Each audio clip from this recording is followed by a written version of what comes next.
22 दिसंबर 1964 की रात समुद्र में अजीब सी हलचल थी। हवाएं तेज हो चुकी थी और बादलों के पीछे छिपा चांद मानो इस आने वाली तबाही से डर गया था। रामेश्वरम स्टेशन पर हलचल थी। यात्री अपनी अपनी सीटों पर बैठ चुके थे। कोई अपने परिवार से मिलने की खुशी में था, तो कोई रामेश्वरम मंदिर के दर्शन के बाद संतुष्टि भावना के साथ लौट रहा था। किसी को अंदाजा भी नहीं था कि वे एक ऐसे सफर पर निकल चुके हैं जिससे लौट पाना शायद नामुमकिन होगा। ट्रेन का हॉर्न बजा और धीरे धीरे इंजन पटरी से सरकने लगा। खिड़की से बाहर झांकने वाले यात्रियों को समुद्र का अनंत विस्तार दिख रहा था। मगर उस रात समुद्र में कुछ अजीब था। लहरें जैसे किसी अदृश्य ताकत से खींची चलती आ रही थी। हवाएं किसी अनसुलझी चीख की तरह गूंज रही थी और उधर दूर पाम्बन ब्रिज अंधेरे में चुपचाप खड़ा था, मानो किसी अनहोनी का इंतजार कर रहा हो।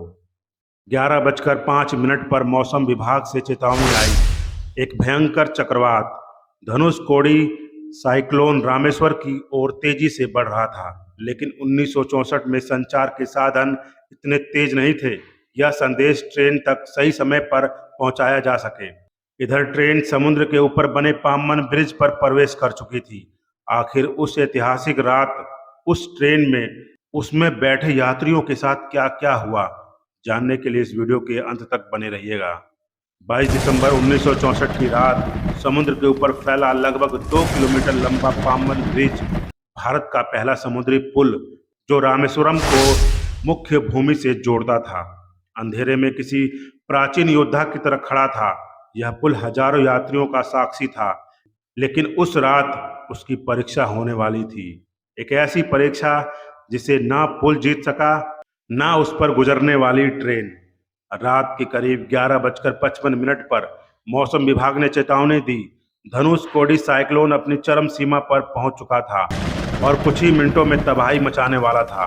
रात 12:05 पर ट्रेन अपने निर्धारित समय पर पाम्बन ब्रिज पर पहुंच चुकी थी और चारों ओर सिर्फ पानी ही पानी था। हल्की बारिश शुरू हो चुकी थी, लेकिन यात्रियों ने इसे सामान्य माना।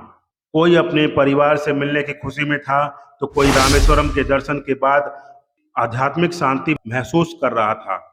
किसी ने सोचा भी नहीं था कि यह यात्रा उनकी अंतिम यात्रा बनने वाली है। रात 12:11 पर अचानक समुद्र में उथल पुथल बढ़ गई। हवाएं 150 प्रति किलोमीटर प्रति घंटा की रफ्तार से चलने लगी। लहरें अपनी सीमा तोड़ने लगी। पुल की लोहे की संरचना चरमराने लगी। ट्रेन में बैठे यात्रियों ने हल्का कंपन महसूस किया। कुछ ने खिड़कियों से झांक कर देखा तो समुद्र की लहरें अचानक ऊंची हो रही थी, मानो किसी को अपने आगोश में लेने के लिए बेताब हों। रात 12:15 पर एक भयानक गर्जना हुई। समुद्र में एक विशाल लहर उठी, इतनी ऊंची जितनी पहले कभी नहीं देखी गई थी। पूरे ट्रेन जैसे हल्के हल्के हिलने लगी। यात्री घबराकर सीटों को पकड़ने लगे। कोई अपने बच्चों को बाहों में कसकर पकड़ रहा था, कोई भगवान का नाम जप रहा था। लेकिन अब कोई रास्ता नहीं था। एक जोरदार धमाके के साथ ब्रिज के पिलर चरमराने लगे। इंजन और पहला डिब्बा पुल से नीचे गिर पड़ा। इसके पीछे दूसरा और तीसरा, और फिर पूरी ट्रेन ही समुद्र में समा जाती है। यात्रियों की चीखें हवा में गुम हो गई। लोगों ने खिड़कियों से बाहर कूदने की कोशिश की, लेकिन समुद्र ने किसी को कोई मौका नहीं दिया। कुछ ही पलों में जहां कुछ मिनट पहले एक ट्रेन थी, अब वहां सिर्फ उफनता हुआ समुद्र था, मानो उसने सब कुछ निगल लिया हो। जिस ट्रेन में कुछ देर पहले हंसी खुशी का माहौल था, अब वहां बस चीखें ही चीखें थी। अंधेरा इतना घना था कि कुछ भी साफ नहीं दिख रहा था। तेज हवाएं और समुद्र की उफनती लहरें जैसे अपने शिकार की तलाश में थी। ट्रेन के अंदर का मंजर दिल दहला देने वाला था। ब्रिज के कुछ हिस्से टूट चुके थे। कुछ यात्रियों ने उन टूटे हुए लोहे के टुकड़ों को पकड़कर खुद को बचाने की कोशिश की, लेकिन मूसलाधार बारिश और तेज हवाओं ने बचाव की हर उम्मीद को खत्म कर दिया। चारों ओर चीख पुकार थी, मगर समुद्र में गर्जन उन आवाजों को निकल रही थी। कुछ ही सेकंड में पूरी ट्रेन समुद्र की गहराइयों में कहीं गुम हो गई। सुबह होते ही यह सब कुछ शांत मिला। जब रेस्क्यू टीम पहुंची तो उन्हें बस कुछ तैरते हुए मलबे और कुछ यात्रियों के निर्जीव शव मिले। समुद्र ने सब कुछ छीन लिया था। ट्रेन यात्री और उनकी कहानियां सब हमेशा के लिए इतिहास बन चुके थे। एक महिला जिसकी गोद में एक 6 महीने का मासूम बच्चा था, अपनी सीट से खिड़की के पास आकर कहता, आई ट्रेन हिल रही थी, पानी तेजी से अंदर आ रहा था। उसने अपने बच्चों को सीने से लगा लिया। अचानक एक झटका लगा और पूरी ट्रेन के डिब्बे पूरी तरह पानी में चले गए। दो भाई जो रामेश्वरम में अपने दादा दादी से मिलने गए थे, ट्रेन में लौटते समय दोनों ने खिड़की के पास वाली सीट ली थी। जब हादसा हुआ, कृष्णा ने वेंकटेशन का हाथ पकड़ रखा था, लेकिन तेज पानी के बहाव ने उन्हें अलग कर दिया। वेंकटेशन का शव 2 दिन बाद समुद्र के किनारे मिला, लेकिन कृष्णा का कभी पता नहीं चला। क्या वो अभी मर गया या समुद्र ने उसे कहीं और बहा दिया? यह सवाल आज भी एक सवाल बना हुआ है। रामेश्वरम स्टेशन पर एक यात्री उतर गया था। उसे देर रात घर पहुंचना था, इसलिए उसने पाम्बन ब्रिज पार करने से पहले ही ट्रेन छोड़ दी थी। सुबह जब उसे हादसे की खबर मिली तो वह शॉक्ड हो गया। अगर वह ट्रेन में होता तो शायद वह भी जिंदा ना होता। उस रात सिर्फ ट्रेन ही नहीं बल्कि एक पूरा शहर ही तबाह हो गया था।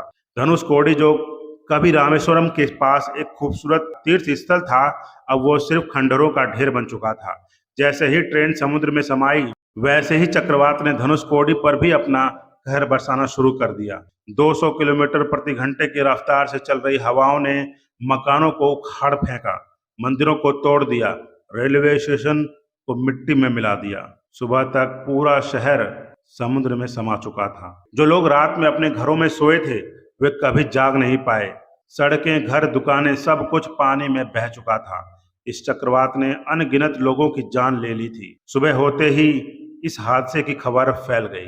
भारतीय नौसेना और बचाव दल तुरंत मौके पर पहुंचे, लेकिन वहां सिर्फ तैरते हुए शव, टूटी हुई पटरियां और बहते हुए सामान मिले। यह ट्रेन कहाँ गई? यह सवाल सबके मन में था। समुद्र ने सब कुछ अपने भीतर समा लिया था। बचाव दल ने कई लाशें निकाली, मगर 250 से ज्यादा यात्री हमेशा के लिए लापता हो गए। कई शव कहीं नहीं मिले।